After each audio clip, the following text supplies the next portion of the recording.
Hello friends and welcome back. Ashwagandha की खेती के नेक्स्ट एपिसोड में आपको लेकर आया हूँ। ये एपिसोड थोड़ा सा अलग होगा बाकी सबके एपिसोड से, क्योंकि अगर आपने पुराने एपिसोड देखे होंगे मेरी अश्वगंधा की खेती के, तो आपने देखा होगा कि हम अश्वगंधा की बुआई में काफ़ी लेट हो गए थे। 2 महीने से भी ज़्यादा लेट हो गए थे और बुआई करते करते हमें 26 नवंबर तक हम बुआई कर पाए थे। और हालांकि अश्वगंधा की बुआई सितंबर में हो जानी चाहिए, या फिर बहुत ज़्यादा लेट है तो आप मिड अक्टूबर तक कर सकते हैं। तो यहाँ पे गलती हुई है कि लेट काफ़ी हुए, उसके कारण दूसरे रहे कि बरसात की वजह से धान नहीं कट पाई थी और मुझे एक्सपेरिमेंट करना था, तो एक्सपेरिमेंट के लिए मैं अगली साल वेट नहीं कर सकता था। बीज मैंने ले लिया था तो अब लगाना तो था ही, चेक करना था। फिलहाल अभी मैं उसी खेत में आया हूँ जिस खेत में मैंने अश्वगंधा को लगाया था। और बात करें अगर जर्मिनेशन की, तो ऑलमोस्ट 30% जर्मिनेशन हुआ है, जो भी जितना भी एरिया था। वैसे 1/4 ऑफ 1 एकड़ की चौथाई हिस्से में लगभग मैंने बीज लगाया था।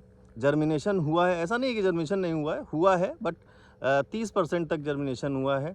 और अब जितना जर्मिनेशन हुआ है उतने में क्या प्लान है आगे का, क्योंकि मैं उसे पूरे खेत को छोड़ना तो अभी फ़िलहाल कोई ख़ास अच्छी बात तो नहीं रहेगी। तो अभी मैं क्या एक्सपेरिमेंट के तौर पे कुछ जगह जहाँ पे ज़्यादा जर्मिनेशन हुआ है वहाँ उतना एरिया अभी फ़िलहाल छोड़ रहा हूँ और बाकी एरिया में हम गेहूँ की बुआई कर देंगे, जिससे कि वो खेत का टुकड़ा वेस्टेज ना जाए। और एक्सपेरिमेंट के तौर पे जहाँ पे जर्मिनेशन हुआ है वो पेड़ कैसे बड़े होते हैं, फिर उनकी कैसे ग्रोथ होती है, ये हम 2-3 महीने में देख लेंगे।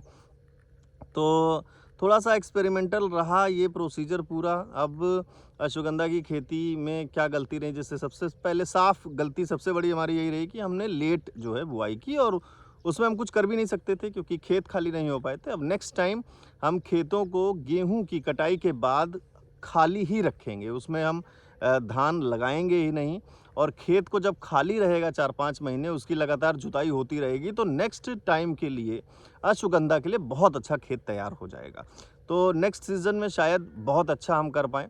फ़िलहाल जितना कर पाए उतना आपके सामने है और ये गलती आप लोग कभी मत करिएगा अगर आप कभी प्लान कर रहे हैं अश्वगंधा की खेती के लिए। तो अब ये देखिए आप, इस तरीके से जर्मिनेशन हुआ है, इतने एरिया में जो है ये जर्मिनेट हुआ है। साथ-साथ बथुआ भी निकल आया है, वो तो खेतों में होता ही है कि आप कोई भी सीड लगाओ तो और चीज़ें निकल आती हैं। तो ये जर्मिनेशन हुआ है। जितने इस एरिया में जर्मिनेशन हुआ है, फिलहाल इस एरिया को हम छोड़ रहे हैं और बाकी पूरे एरिया में हम गेहूँ लगा रहे हैं। जैसे एक लेट वैरायटी आती है हलना, हलना करके एक वैरायटी गेहूँ की आती है, जो अगर आप लेट हो गए हैं गेहूँ की बुआई में तो वो वैरायटी आप लगा सकते हैं। तो स्पेशली सिर्फ़ इसी के लिए वो अलग से बीज लाया गया है।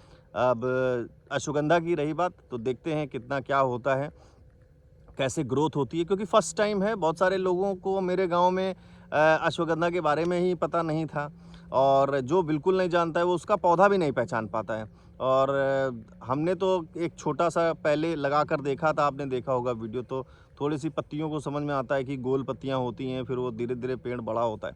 तो जैसे गाँव में कोई तो जानता ही नहीं अश्वगंधा के बारे में, तो उसका पेड़ पहचानना भी उनके लिए मुश्किल है, तो वो कोई पालक का पेड़ बताता है, कोई कुछ बताता है। सो अब जो एरिया छोड़ रहे हैं हम, इस एरिया से पता चल जाएगा एक्चुअली पेड़ कैसा होता है, कैसा बड़ा होता है। लोग देख भी लेंगे, लोगों को समझ में आएगा, मुझे भी कुछ समझ में आएगा। बट फिलहाल इस बार की खेती से आप ये समझ के चलिए कि अगर 10-15 दिन से ज़्यादा आपका लेट हो रहा है तो कोशिश करें कि आप फिर जर्मिनेशन ना लगाएं, मतलब बुआई ना करें तो ज़्यादा अच्छा है। और बेस्ट आप कोशिश करें 15 अक्टूबर तक कोशिश करें कि बुआई हो जाए, उसके बाद थोड़ा सा दिक्कत हो जाती है। और मैंने तो 26 नवंबर को बुआई की, काफ़ी लेट। सो अश्वगंधा की खेती का शायद आगे कैसा क्या होता है, अगर पेड़ बड़े होते हैं और वो अच्छी ग्रोथ कर पाते हैं जितने में जर्मिनेशन हुआ है, तो मैं आगे वीडियोस और बनाऊंगा, आपको बताऊंगा ज़रूर क्या कैसा रहा। एंड फ़िलहाल आप लोगों को यही एक खबर देनी थी कि शायद इस गलती से आप लोग ज़रूर सीखें और अगर आप जानते हैं किसी को जो अश्वगंधा की खेती शुरू करने वाला है या उसका प्लान है, तो उसको ज़रूर ये वीडियो भेजिएगा, जिससे कि उससे ये गलती ना हो और आप भी सीखेगा। तो इसी के साथ मिलते हैं कभी और नेक्स्ट वीडियो में अश्वगंधा की। जब हम पेड़ बड़े हो जाएंगे थोड़े, तब फिर मैं कोशिश करूँगा किस तरीके का जर्मिनेशन रहता है आपको अपडेट ज़रूर करूँगा। सो बने रहिएगा, चैनल को सब्सक्राइब ज़रूर करिएगा। अब अगर शुरुआत की है तो एक्सपेरिमेंट में टाइम लगता है, हर एक चीज़ में पहले कहीं ना कहीं मेहनत लगती है, चीज़ों का इंतज़ार करना पड़ता है, पेशेंस रखना है। और खेती में यही होता है कि आप पेशेंस 2-4 दिन के लिए नहीं रख सकते, पूरे एक साइकिल के लिए रखना पड़ेगा। और ये साइकिल अब जो है 5 महीने की थी, इसके बाद सेकंड फसल की, तो अब हम नेक्स्ट सितंबर में इसका एक्सपेरिमेंट कर पाएंगे। सो धन्यवाद जिन लोगों ने भी आप लोग प्लीज़ कोई सुझाव हो तो ज़रूर कमेंट करके बताइएगा। चैनल को सब्सक्राइब कर लीजिएगा जिससे कि अगली बार आपको पता चल सके क्या उन्नति रही, क्या प्रगति रही अश्वगंधा की खेती में। मिलता हूँ नेक्स्ट किसी एपिसोड में, तब तक के लिए शुक्रिया।